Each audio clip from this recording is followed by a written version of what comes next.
Welcome back, Pocket Monster players. We got JabbaTheGriffin here, guest narrating round 5 losers bracket of the CALLOUS Invitational Tournament Trey. We have Paisy G versus Golden Sun. We're getting late into this bad boy. We're getting closer and closer to the money. So let's see who gets to move on to round 6 of the losers, which I believe would put in the top 8 total, if I recall correctly. So let's jump into this one. We got T-Tar versus Skarmory. Usually a pretty good lead matchup for the T-Tar. You'll see if it comes out of the gate with maybe like a choice band focus punch or whatnot. Or it could just be well, that doesn't guarantee the speed, but usually the taunt ones are a little faster because you want to make sure you get that taunt up. No actual attacks on that Skarmory. So it just struggles, and now we have Skarm in on Skarm. We'll see if the Skarm also has taunt, which it does. So he gets the full block spikes, which is really good for Paisy. So he's going to be able to toss a layer down here. We'll see if how Golden Sun answers that. He goes right into the Gengar. Golden Sun looking a little box standard so far. So is Paisy G. Still looking box standard. Paisy goes into the Blissey. We'll see if this is a taunt wisp, which doesn't do a ton to Blissey unless, the Blissey has to eat the spikes. Looks like Golden Sun's going to be able to finally get that layer up that he's been trying so hard for. Paisy goes back in. He might just throw a layer here instead of throwing the taunt, expecting the Gengar. And GS counter also expected that, so he stayed in and just spiked himself. Paisy just going for the drill pecking. He definitely expected the Gengar now or there. Not a great exchange for Paisy. He gets the last layer up. GS goes for the Whirlwind. We'll see what it hits on the way in. Gengar, which is an absolutely amazing result for Paisy G. Could have been a Blissey to eat the 25. Could have been a T-Tar to eat the 25. Whatever the two in the back are, probably some Bulky Water, Coon, or Pert. And then last, which on that team is usually, I don't even know these days. Claydol. It used to be that almost looks like in style, which no, in style's too old for that. Anyway, back to what's actually going on. Paisy G nailing the Wisp and the Giga Drain to be able to beat the T-Tar actually and stay alive through the pursuits. So that T-Tar is functionally dead, and that the Gengar is not even close. So that was a great outcome for Paisy. GS has the Moltres in the back, but so with the team that Golden Sun brought, almost looks like it relies very heavily on nailing that Gengar with the pursuit, and the fact that Gengar is going to come back. We'll see what the rest of the moveset is. If it can damage the Moltres outside of booming, we might be looking at a situation where it kind of just runs the field on the end. There is the Claydol, so that last is a Bulky Water. Usually they don't go per and Claydol these days. It might be a team that we've already seen 20 times, but I don't generally keep track of these things because I don't care enough. So from what I've seen, that would usually just be a Suicune in the back, but we'll see. Anyway, right now the Gengar is playing games with Blissey's heart. Hit the Wisp. Doesn't look like, does it have taunt? Has literally only shown Wisp so far, so we'll see. And he just keeps wisping away. Takes literally 0 from that Ice Beam. So that's a thick boy Gar. And he's just can't stop, won't stop with the Wisps. Does he expect a switch, or Does he just want the Gengar to die? Or does he just want to do that to full check to make sure the Blissey stays in so he can boom on it? Which is what it seemed like. So now that Blissey is functionally dead. So depending on what Golden Sun has in the back, that may be very nice for him. Looks like this Claydol finally gonna get the spin off. I wonder if the Moltres just tosses out a Fire Blast, because Paisy doesn't look like he has anything that can handle the blasts. He gets the spin off, but gets 2-hit KO. But now he can go into the T-Tar, because the T-Tar isn't going to have to eat the spikes on the way in, too. Looks like he was expecting the T-Tar switch, so he went for the HP Grass. Hazy just stayed in. Must not have Boom, or else he would have went for it right there. Now he goes into the Gengar, which clearly now does have a move to deal with Moltres.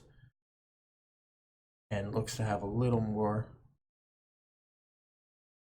oomph than Golden Sun's counterpart, which was out there to, well, just wisp the Blissey, I guess, before it boomed.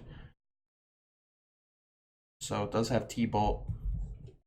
Jirachi looks to be fat. It's one of those squads that doesn't have a Blissey, but is going to end up overly relying on things like Jirachi to handle things like Gengar, which I personally don't like from a team building perspective these days, at least, especially in the day and age of Calm Mind spam. Obviously, that's fallen off, so it's not something you really have to worry about too much. But that kind of team would just run in a situation like this. Flygon, that looks not to be choice banned, because that was also a crit. It was a crit flinch, which is pretty huge. Paisy's last is actually Metagross, so not a Suicune. So no water squad. That makes sense now in retrospect. If that was a Suicune, that probably would have just came in on the Moltres, especially if it was CM or whatnot.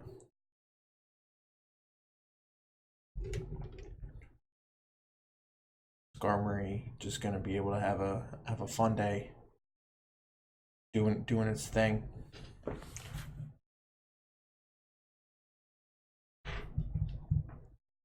Paisy, or not Paisy, Golden Sun is just kind of throwing the slides out there to chip it down.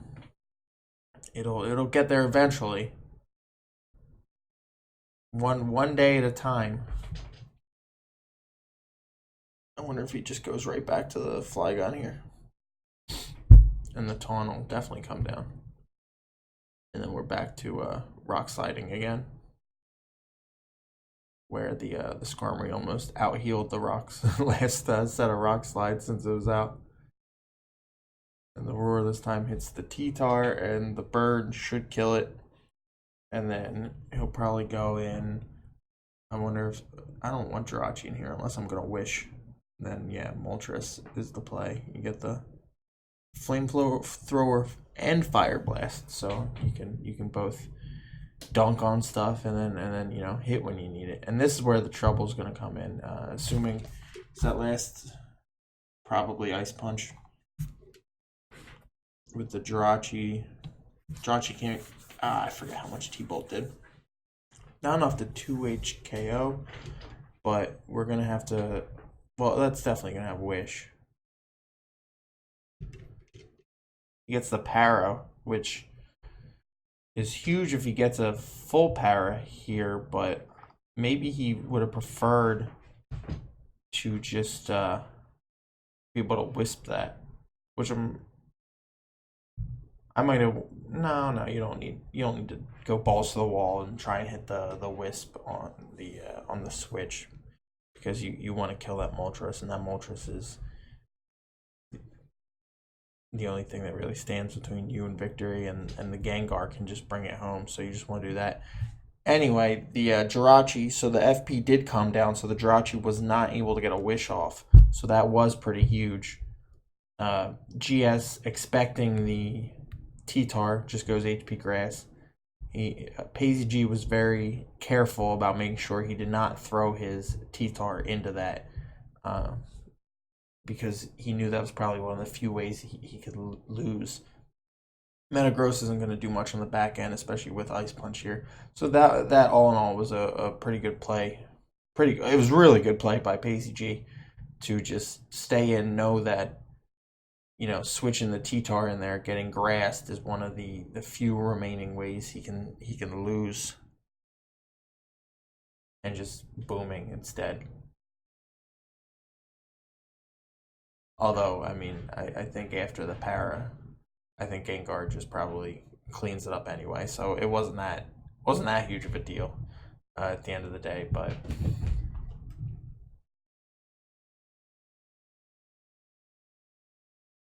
yeah. So I don't see any world in which Golden Sun can clean this one up. This Gengar should just put in the rest of the work, unless GS is an absolute god and just stalls him out of T-bolts.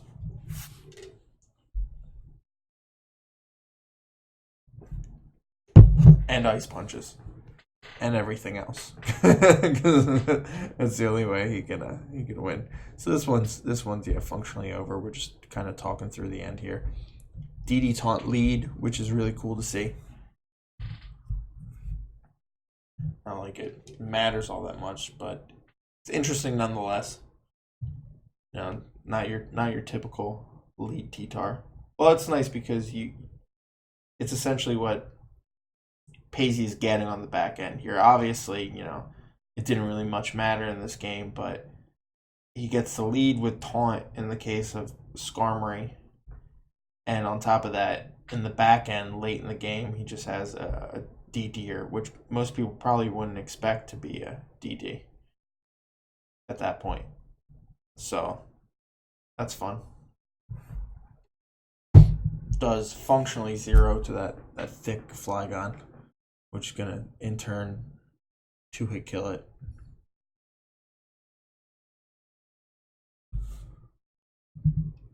Once again, we're just going through the motions, so not much to say here.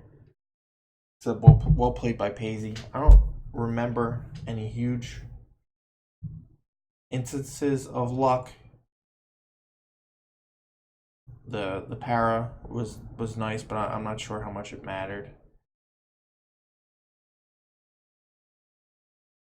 These flinches, obviously, right as we're talking, also relevant but funny, right as I'm asking about luck to have the back-to-back flinches happen. Can we get back-to-back-to-back? Yes, we can. Easy clap. Good job, Paisy. Golden Sun just forfeits. He doesn't want any more of that shit. Take your nonsense back where it came from. Anyway, well played by Paisy. Puts down Golden Sun. It was a tight one. He was able to get that spin off. The spinner was pretty nice. Golden Sun was running a team that wasn't hugely affected by spikes, so could have been a tight game, especially after the killing of the Blissey. Maybe there's a better way to make that Moltres work. I feel like once the Blissey's down, that's a really good matchup for Moltres. One thing that was unfortunate, and maybe this is where a turn was, so that the Moltres used Flamethrower or used HP Grass on the Claydol, therefore unable to kill the Claydol. Claydol psychics the Moltres. Moltres ends up for the remainder of the game being at much lower health and therefore within Gengar's T-Bolt kill range. If Moltres is not in T-Bolt kill range, that Moltres has an okay time for the rest of the game.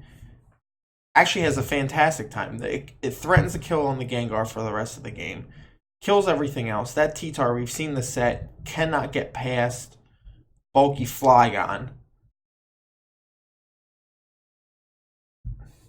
The issue is just having Jirachi there as your Gengar counter. You're essentially playing a race of what gets to come in and kill quicker, the Gengar or the um, Flygon, or not Flygon, the Moltres. So I think the Flygon at the end of the day, I keep saying fucking Flygon. The Gengar at the end of the day would have won that race, I think, considering the only thing holding it back was the Jirachi, which had to come in on spikes every single time. And then on the flip side was also going to be a free switch in for the Metagross every time it needed to wish. It could have gotten burned by the Gengar eventually, and then we're really looking at a situation where it's going to be hard pressed to come in on another Thunderbolt at any point. So maybe he still wins, but it becomes a different game. It becomes a little bit of a race between the Moltres and the Gengar, and that would have been interesting to see play out. I think the Gengar still comes out on top, but either way, didn't happen that way. Instead, the Claydol got the Psychic off on the Moltres, and therefore, Gengar was just a full threat on that. So anyway, let's get the game 2. Thanks for watching. See you on the other side.